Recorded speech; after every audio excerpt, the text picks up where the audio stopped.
माघ मास महात्म्य कथा 25वां अध्याय। इस अध्याय में आप सुनेंगे महर्षि लोमश द्वारा ऋषि कुमार आग्नेय और 5 गंधर्वों को अपने साथ ले जाकर तीर्थराज प्रयाग में स्नान कराना, उन सबका पिशाच योनि से मुक्ति प्राप्त करना और महर्षि लोमश के आदेश पर आग्नेय का 5 गंधर्व कन्याओं से विधिपूर्वक विवाह होना। महर्षि लोमश ने ब्राह्मण वेदनिधि से कहा, हे द्विज श्रेष्ठ, मैंने जो पावन धार्मिक इतिहास आपको सुनाया है उसके सुनने मात्र से सब प्रकार के पाप, ताप और संताप नष्ट हो जाते हैं। इसलिए हे ब्राह्मण, अब तुम और तुम्हारा पुत्र ये पिशाच रूप वाला आग्नेय और पिशाच योनि वाली ये सारी गंधर्व कन्याएं यहाँ से चलकर त्रिवेणी के जल में स्नान करेंगे, जिससे इन सबको तत्काल ही पिशाच योनि से मुक्ति मिल जाएगी। महर्षि लोमश के वचन सुनकर वे सब बड़े ही प्रसन्न हुए और उन्हें बड़ी ही शांति प्राप्त हुई। उन सब ने तत्काल ही महर्षि लोमश के साथ प्रयागराज के लिए प्रस्थान किया। आकाश मार्ग से गमन करते हुए वे तुरंत ही प्रयागराज पहुंच गए। वहां पहुंचकर महर्षि लोमश ने उन सब से कहा, आप सब तीर्थराज प्रयागराज के दर्शन करें। इस दिव्य तीर्थ के दर्शन एवं स्नान से अज्ञान, पाप और समस्त प्रकार के दुखों का निवारण होता है। इसी पावन तीर्थ प्रयागराज में यज्ञ और अनुष्ठान करके श्री ब्रह्मा जी ने सृष्टि की रचना की थी। इसी पावन तीर्थ में स्नान करके देवों के देव भगवान विष्णु ने श्री लक्ष्मी जी को प्राप्त किया था। इस तीर्थराज प्रयाग में स्नान करने के पुण्य फल से समुद्र मंथन के द्वारा श्री लक्ष्मी जी का अभ्युदय हुआ था। इसी तीर्थराज प्रयाग में निवास करते हुए भगवान शंकर ने 3 बाणों का प्रयोग कर त्रिपुरासुर का वध किया था। तीर्थों के राजा प्रयागराज में ही आनंद मग्न होकर 33 करोड़ देवताओं ने आनंद उत्सव मनाया था। कपाल वेशधारी पिनाक पाणी नीलकंठेश्वर भगवान शिव इसी प्रयागराज में प्रारब्धभूत हुए थे। समस्त देवगण उनकी नित्य प्रति वंदना और अर्चना करते हैं और अंजलि के लिए वटु लाते हैं। प्रलय काल के समय जब पूरा संसार प्रलय की अग्नि की ज्वाला से व्याकुल था, तो महर्षि मृकंड के पुत्र महर्षि मार्कंडेय इन्हीं के मुख में प्रविष्ट हुए थे। ये वही योगी जनार्दन भगवान हैं।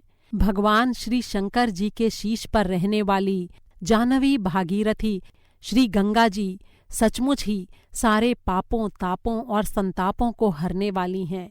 समस्त दिव्य भोगों और रिद्धियों व सिद्धियों को देने वाली हैं।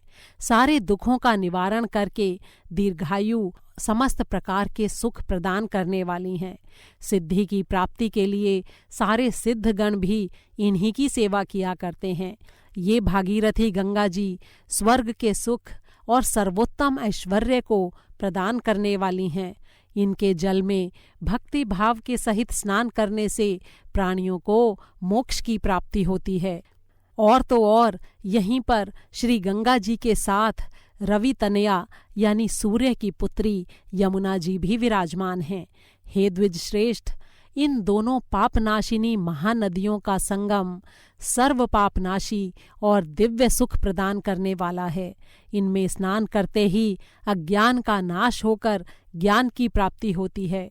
जन्म जन्मांतरों के पापों का समूल नाश होकर नरक की घोर यातना और आवागमन के चक्र से मुक्ति प्राप्त होती है और प्राणियों को सद्गति प्राप्त होती है।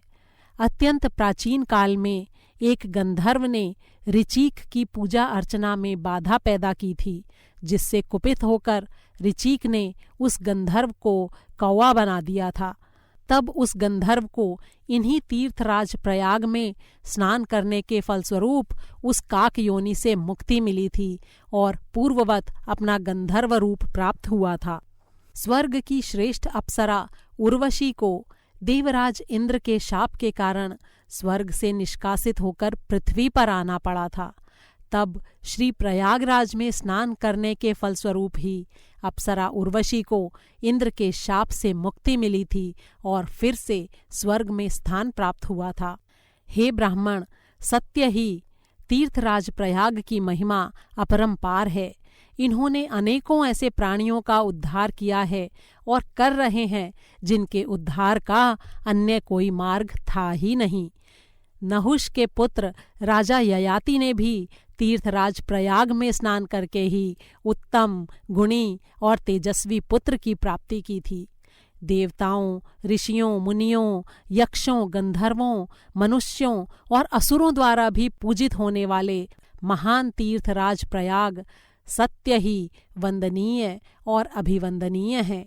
इनके द्वारा मनोकामना पूर्ति होने का, मोक्ष प्राप्ति होने का बड़ा ही विशाल इतिहास है। ये बात पूरी तरह सत्य है कि तीर्थराज प्रयाग की महिमा का संपूर्ण वर्णन करने में स्वयं ब्रह्मा जी भी पूरी तरह से समर्थ नहीं हैं। धन की कामना से देवराज इंद्र ने भी यहाँ पर यज्ञ अनुष्ठान और स्नान किया था। भगवान शंकर को प्रसन्न करने और उनकी कृपा प्राप्त करने के लिए महर्षि कश्यप ने जो घोर तप किया था वो भी इन्हीं तीर्थराज प्रयाग में ही किया था। इसी तीर्थराज प्रयाग पर महर्षि भारद्वाज जी को योग सिद्धि प्राप्त हुई थी। यहीं पर योग योगेश्वर सनत कुमारों को दिव्य ब्रह्म ज्ञान और उत्तम फल की प्राप्ति हुई थी। श्री प्रयागराज सारी कामनाओं को पूरा करने वाले स्वयं भगवत स्वरूप हैं। संपूर्ण जगत इनकी महिमा से मंडित और प्रोद्भासित है। श्री प्रयागराज मन वांछित फल देने वाले हैं। इनकी कृपा से कामार्थियों को मनोरथ सिद्धि और मोक्ष चाहने वालों को मोक्ष की प्राप्ति होती है। साधकों को मनवांछित सिद्धि प्रदान करने में केवल श्री प्रयागराज ही एकमात्र रूप से समर्थ हैं।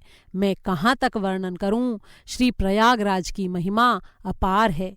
तब महर्षि लोमश के आदेशानुसार ब्राह्मण वेदनिधि और उनके पुत्र आग्नेय और उन 5 गंधर्व कन्याओं ने श्रद्धा एवं भक्ति सहित भगवान का ध्यान करते हुए त्रिवेणी के पवित्र संगम जल में स्नान किया।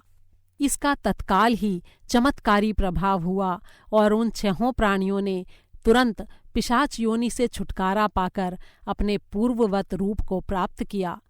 इस चमत्कारी दृश्य को देखकर भाव विभोर होकर धर्मात्मा वेदनिधि ने श्रद्धा भक्ति से परिपूर्ण स्वर में महर्षि लोमश से निवेदन किया, हे दयामय, आप धन्य हैं, करुणा सागर हैं। आपकी ही कृपा से इन समस्त प्राणियों का पाप के महासागर से उद्धार हुआ है। इस यंत्रणा देने वाली पिशाच योनि से इन्हें मुक्ति प्राप्त हुई है। हे महामुने, हे ऋषि श्रेष्ठ, अब ये समस्त प्राणी आपकी शरण में हैं। आप ही कृपा करके इनका कर्तव्य एवं भविष्य निर्धारित करें। इनका जो भी कर्तव्य हो आप उसका आदेश दें।